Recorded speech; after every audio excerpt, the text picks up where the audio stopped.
Please rise for the pledge. I pledge allegiance to the flag of the United States of America and to the republic for which it stands, one nation, under God, indivisible, with liberty and justice for all.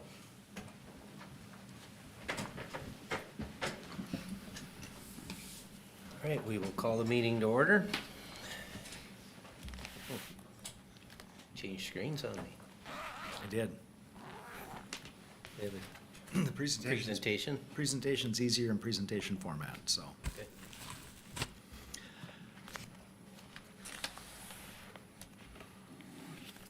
You want to welcome everybody to the meeting. We'd like to welcome everybody to the meeting. We're going to have a presentation first, and then I think we'll have some discussion afterwards. And questions will be taken. So we will do our best to make it as quickly as possible and try to answer everything that's questioned. And I would say with the size of the crowd that feel free to ask a question anytime. So we are here to present the Truth and Taxation, hold the Truth and Taxation hearing for budget year 2026 for Hubbard County.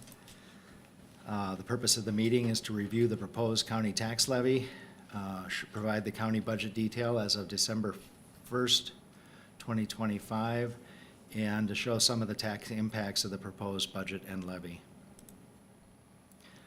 The Truth in Taxation is a process first enacted by legislature in 1988 to enhance public participation in Minnesota's property tax system. Each local government is required to formally adopt a proposed levy in September for the upcoming year. The final levy, when ultimately adopted, may not exceed that proposed levy. County auditors generate parcel-specific notices of proposed taxes for all parcels of property based on the proposed levies. And each local government is required to hold a public meeting after the notices come out where the budget and tax issues are discussed and where public testimony must be allowed prior to adopting its final levy. At this meeting, we'll present information about the proposed 2026 Hubbard County budget and levy. We'll answer specific questions about the proposed budget and levy. We will not discuss property values at this meeting. The opportunity to address valuation concerns is in the spring at your local Board of Appeal and at the County Board of Appeal. If you have specific questions about the valuation of your property, please contact the Property Records Office and set up a meeting. Just to break down some of the pieces of our property tax statements, you can see in the top, we have the 2025 estimated market value and 2026 estimated market value and classifications. That's one of the first things to review. The proposed tax is the total tax before credits. The bottom portion breaks out the different taxing districts. So Hubbard County, it shows the address, it shows when the meeting is going to be held, and this property is in Henrietta Township, and in ISD 309 school district. Special taxing district, I believe, is the Like HRA? HRDC. And HRA? And HRA, correct, yep, they'd be combined in that one. So the things we're going to cover today are the schedule that the county and the board follows for putting a budget together, a glimpse of the items on the capital plan in 26 and 27, a review of compensation for county employees, which is the primary driver for a big cost of the services provided by the county, and then we'll look a little bit at the budget detail. There's one line item that starts up here that I didn't put on here, is that by March 31st of every year, the county reviews the capital plan and typically the 5-year capital plan, but if we have more information past that, we'll show that as well. Early in the year, department managers propose staffing changes or changes to their staff allotment. After that's done, end of June, the budget worksheets are distributed to department heads and returned by July 18th, where those are entered into IFS, which is the county's accounting system. On August 5th, the complete budget detail was given to the commissioners at the regular meeting. And then the August 12th, the budget discussion, August through September, continuing budget discussion and meetings with most of the major departments. On September 16th, the board set a preliminary levy. Levy deadline is the end of September. I didn't change that one number. And then from September 16th to December 16th, the last meeting, regularly scheduled meeting of the board is December 16th, when they will approve the final budget and levy. Tonight, we're holding the TNT presentation, and we'll have that final meeting on December 16th. Capital plan includes a few. The LEC garage and renovations is the major project that's going on.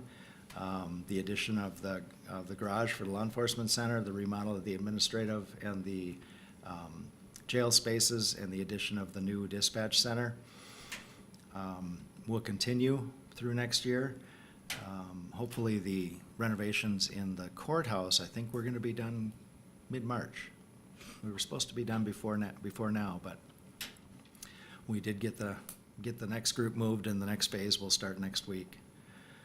We are planning on replacing the government center employee elevator, which was original when this building was built, doing some repairs at the Neva shop and some paving there, potentially remodeling the government center break room in the lower level, which I don't think has been touched since the building was built. I don't believe so.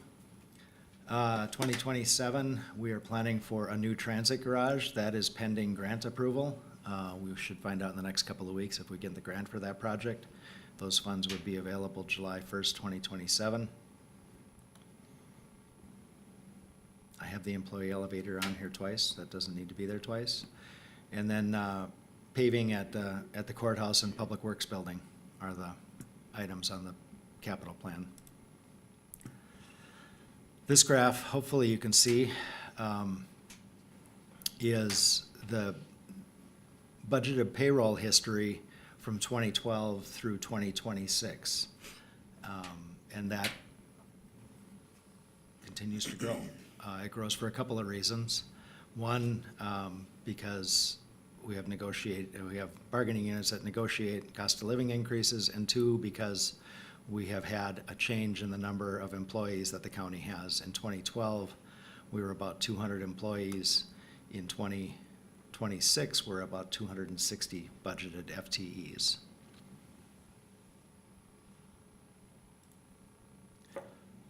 '26 levy summary shows a $61 million budget for the county. You can see that the vast majority of levy dollars go towards public safety. Second highest amount is to human services, and then to highway, and then all the general fund operations. The county currently has debt service of $900,485 for 2026. And then we have been setting aside levy dollars for HRA and capital improvements since we captured that tax capacity with Enbridge back in 2022, for a total proposed levy of $22.9 million, which is a 7% increase over last year's $21.4 million. Here's just a breakout that shows expenditures. The largest group of expenditures are in the highway. That's kind of misleading because they get a lot of their revenues from gas tax and state and federal grants for road projects that they do. The second highest is human services, is 20% of our expenditures. Public safety is 18%.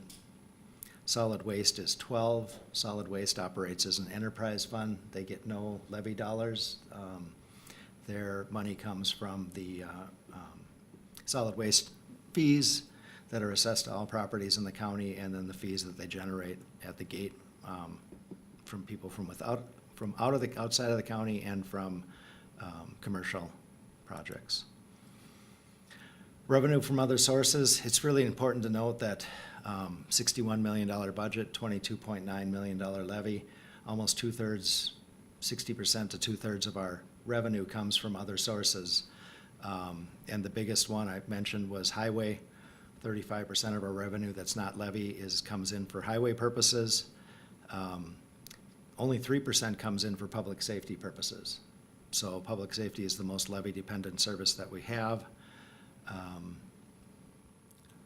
Solid waste generates all of their own revenue. Human services generates a good chunk. And then all of the rest includes all of the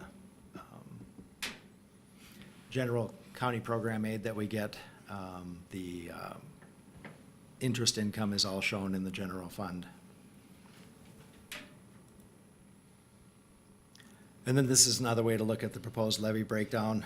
40%, 40 cents on every dollar goes to public safety. That is the deputies patrolling throughout the county, responding to situations as needed, the operation of the jail, the operation of the dispatch center, our emergency management department. 22 cents on every dollar go to human services. 16 cents on the dollar goes to the highway. 13 cents go to general operations. Debt service is 4%, HRA is 2%, and capital reserves is 3%. And here you can see a 7-year history of the county levy. The big jump from 22 to 23 was when the board captured additional tax capacity that came on board when the Enbridge facilities were brought online. This is probably my favorite graph because I think it ties all the pieces together.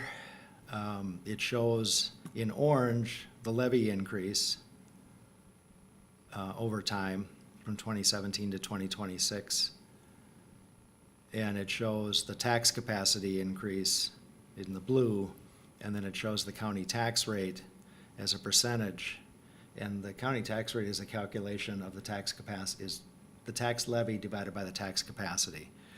So this year, our tax rate has gone down again because the tax capacity has grown, and that's good. Some of this big growth from 22 to 23 and 23 to 24 was when markets went a little crazy and housing costs went up. So it's a little misleading in that sense. But when the levy has increased on average 5.8% over 10 years, tax capacity has increased on average just under 10% annually, and the tax rate has decreased on average by almost 3% annually.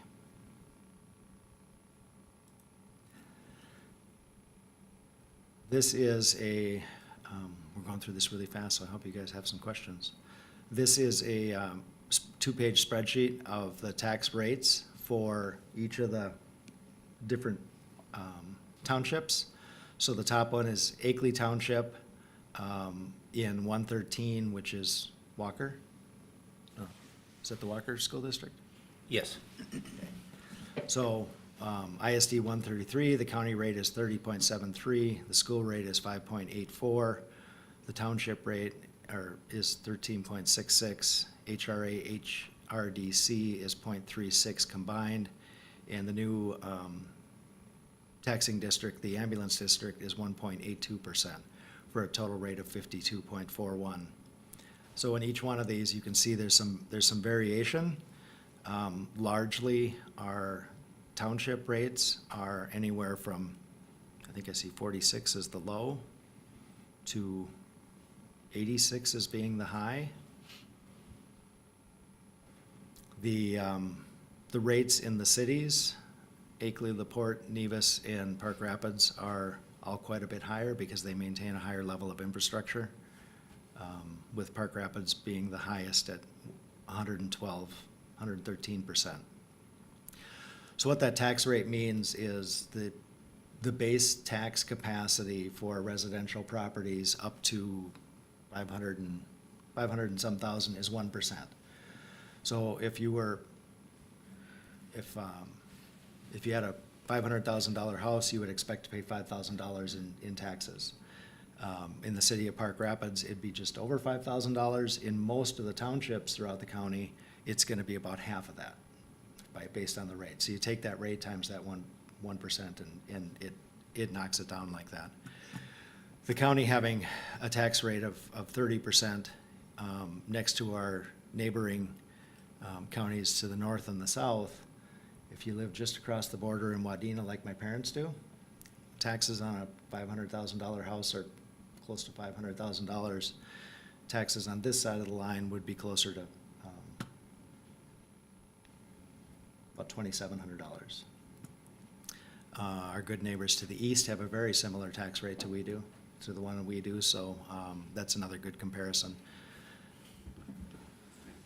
That is the information that I have to present, and we are all able to answer any questions that you might have. Does anybody have any questions? Need any explanation about the process or anything further? Do you have any information on the values and classifications, or is that another program completely? Where did they come up with these values and classifications on your property taxes? That's our property records department, Okay. and they, you will be getting a valuation and proposed about, no, they didn't get the proposed valuation notice goes out in the spring, right, when the final tax statements go out. So every year, they are working with the last 18 months worth of data, and the classification basically comes from you, and/or the use that the local assessors determine the property is used as. Hubbard County has about 15,000 residential parcels. About half of them are seasonal. So the challenge is that we have to have a current homestead application on file for people to get the homestead classification and rate on their property. That's the biggest thing that changes from period to period, or when people buy a house and they don't fill out the homestead app. Sometimes there's a lag in that. But the value is determined by local assessors who are all hired by the cities and the townships. Hubbard County is, I believe, the only county in the state that doesn't do countywide assessing. So the townships all contract with assessors to do that work. They do that work and turn it in to us, and we plug it into the system. But the time to appeal that is typically in March or April, when the local board of appeals are held in each of the taxing districts. Before that, when you get your valuation notice, if you have questions, please call the property records office. The number will be on the statement. We changed this year so that the valuation notice and the tax notice are different colors, so that people don't think that it's just the second page I don't need to read, that people should read both of them. That will come out. They come out in that envelope because it's cost $8,000 to send out 25,000 statements. So we combined them to this point. We've talked about having them go individually, but decided against it to this point. Does that answer the question? Mm-hmm. And what about the homestead credits? Why, do you have a reason as to why they went down this year? I don't. That's regulated by the states. The homestead credit, how did it go down? If your value goes up above a certain threshold, then your homestead credit decreases. It's not exactly exponential in the same way, and there is a cap on a homestead credit as well. So once your property reaches a certain dollar value, that homestead credit totally goes away, so you don't get any credit at all. And that's a state thing. We can lobby for change in that field, but the That Department number of has been Revenue- adjusted. Yeah, it has. Several times recently as things have gone up. But when you approach that cap where it disappears, it can make a difference. Even just looking at, well, this is my tax bill, right? So my homestead exclusion went down even though my market value only went up a little bit, so. My market value went up, but my homestead credit went down. They would have an inverse relationship like that. As the market value goes, it's a sliding scale, and I could look it up, but I think up to about Skylar, do you know, $180,000 is where it's capped, or $150,000 is when you get the full amount of the credit? $98,000 where you get the full exclusion, and it tapers off the higher your value, and you actually lose the exclusion at 517,000. Okay, that's So if what your it was. value over 517,000, you get zero for your homestead exclusion. I knew the ballpark of the numbers, and I knew it diminished over as the value increases. So that is typical. That upper range has been adjusted several times, primarily due to market increases. Hubbard County is not the only county that has experienced the increase in home prices. That was really statewide. It did hit Hubbard, Cass, Itasca, Lake, all of the recreational counties with a high population of seasonal properties. It hit them the hardest because that's where really the action was, and that's where people were paying premiums for homes.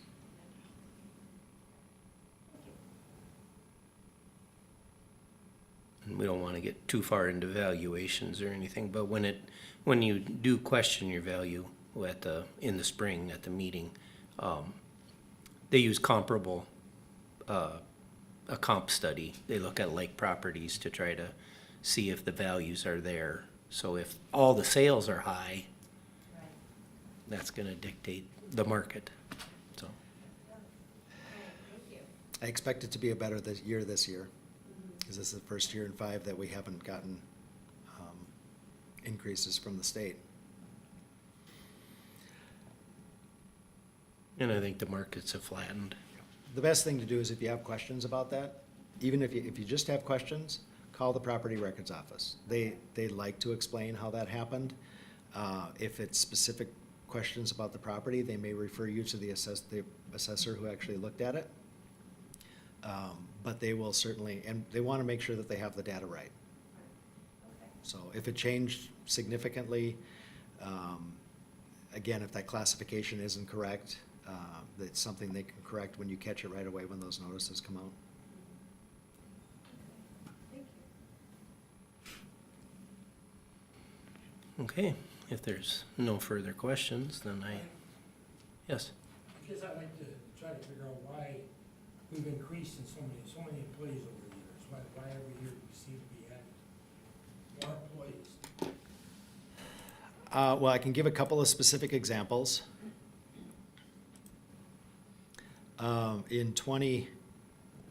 Between 2022 and 2023, when our jail population went up, they have a required number of staff to inmates based on how the jail is designed. And over those 2 years, we had to add 8 new jailer positions to keep up with the number of in-custodies that we had. We have added a number of employees in the Human Services Department, and that's primarily due to increased caseload. And in this county, that increased caseload is largely in adult services. With the higher population over age 65, there are an increasing number of people who need services from that department. And by far and large, the biggest increase has been, as a matter of fact, this year, we are showing an allocation from taking staff from children's services and putting them into adult services because that's where the caseload and the demand is. Those are the primary changes.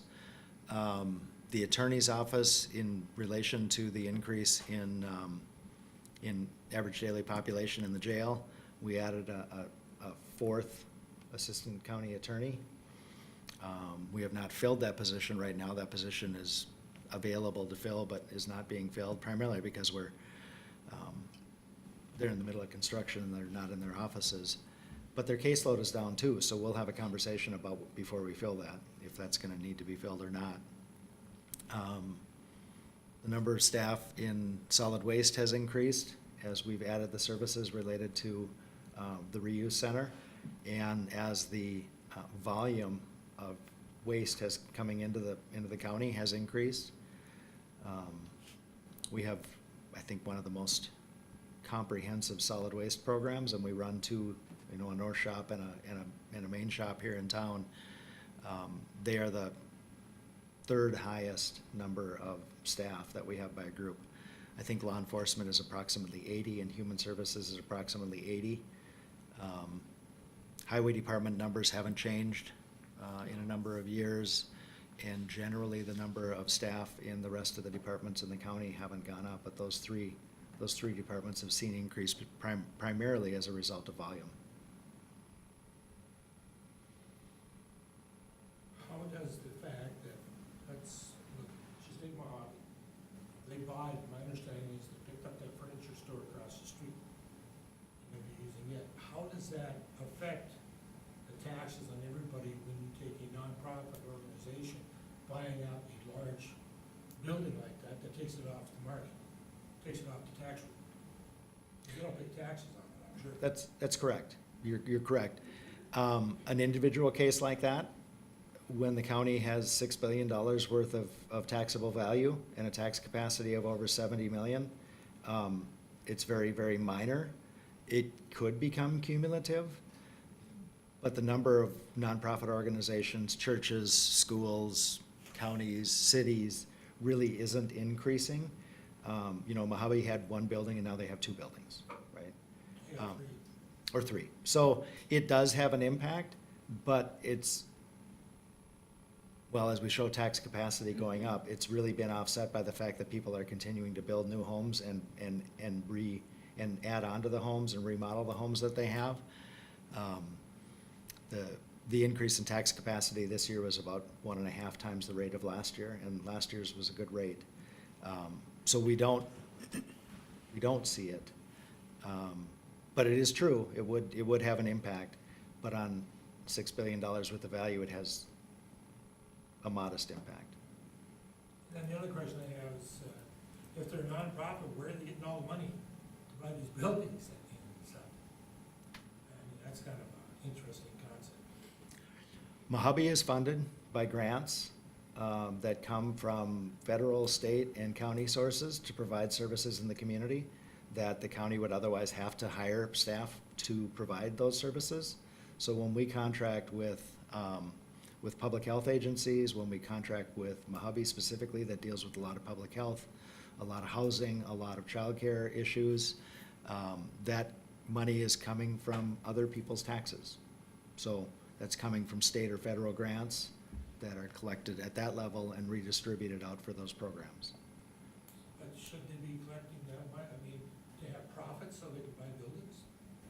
I mean, I just look at that and I'm saying, for a nonprofit, you're buying up some buildings, that's a pretty good chunk of change. Well, that's a pretty nice bit of racket. And with all the things we are hearing about what's going on today out there, who's overwatching the fraud? If there's any of that occurring with all this stuff, it's a lot of money. So, I mean, I don't, I'm just worried about what's going on. Yep. Minnesota right now is on the news pretty often with the problems with the fraud. We don't know, see how the county playing alongside it. We have, who's the commissioner that sits on the Mojave board? Is that? Shar. Shar. So we do have representation on that board. Mojave is Monoman, Hubbard, Otter Tail, Wadena. So those four counties basically are a good controlling portion of the board for Mojave, and I'm not saying it never happens, but I'm saying that they provide a lot of services that we need in the community. And if we didn't have them providing them, I would have to hire more staff to provide those services. Well, I understand, I'm just saying, I just hope to God we got some good oversight going on. That's a lot of money that place has.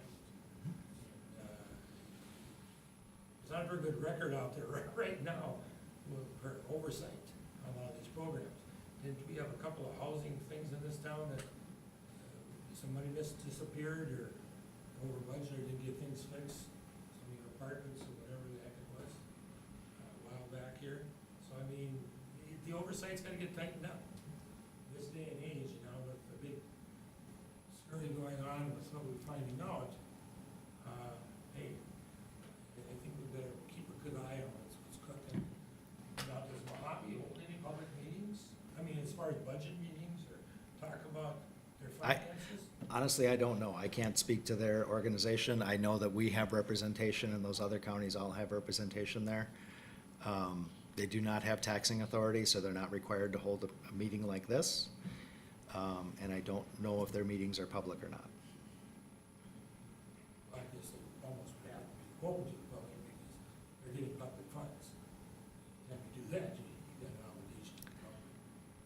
Oakshar's reporting back, and you were getting good reports on all their finances all the time every week. Talked to a number of people, and everybody's just scratching at what the heck is going on. Their, Shar's reports do seem very positive in the financial end of it, and then also the service end of it. I don't know if there's an alternate on this board for the Mojave or not. But I do not know if their meetings are open to the public. I'm not even sure when they're held. I was, my first 4 years as commissioner, I was on that Mojave board, and I was also on the finance committee too. I've never seen the public show up, and it's a once-a-month meeting. The finance committee, I believe we met every other month. But, you know, there's oversight on it. But as far as the public showing up. I've never it's seen lack the of public show up. communication is what it is. Yeah, A lot of people in the community don't even know what the hell it is. Yeah. Or that it even exists.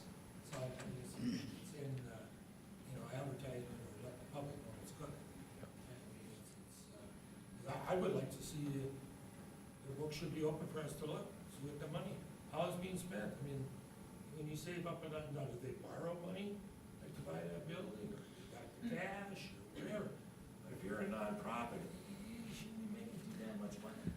All nonprofits in the state of Minnesota report their financial information to the state, and it is all searchable on the state website. Just because they report to the state, I don't trust that yet.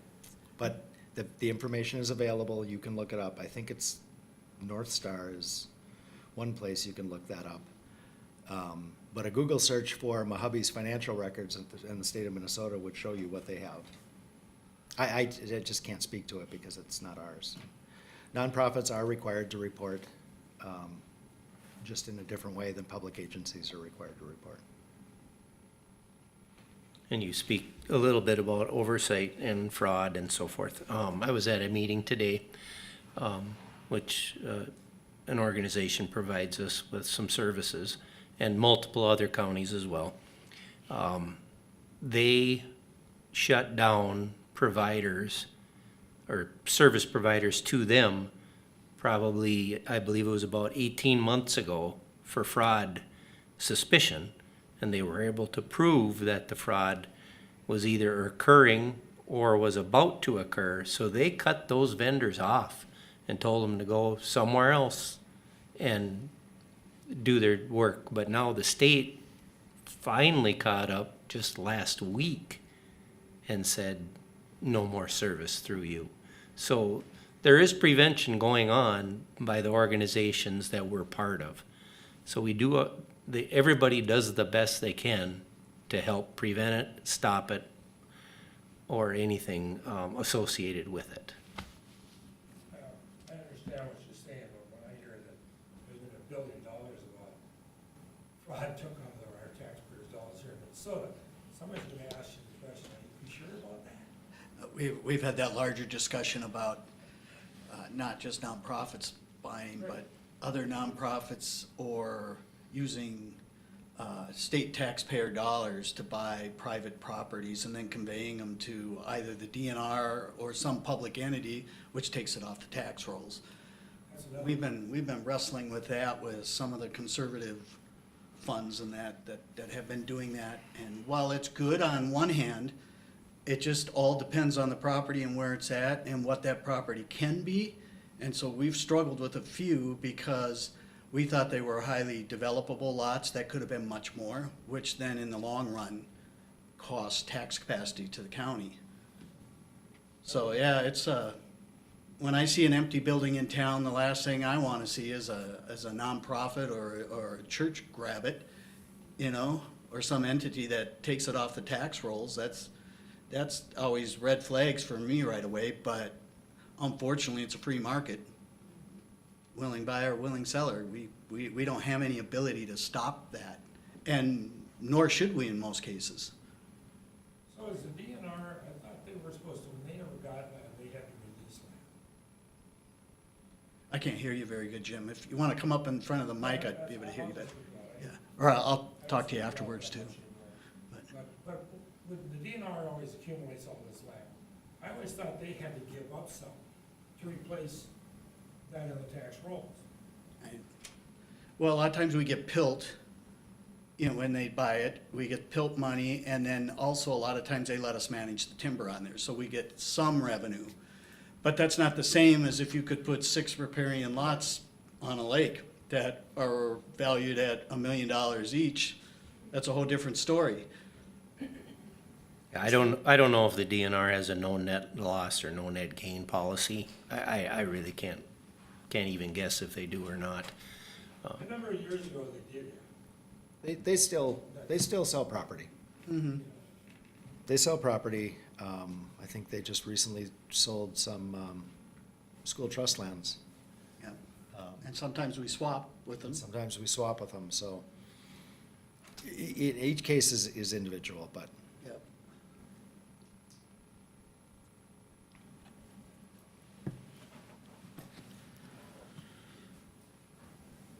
Okay, if there's no further questions, then I guess we are ready to adjourn.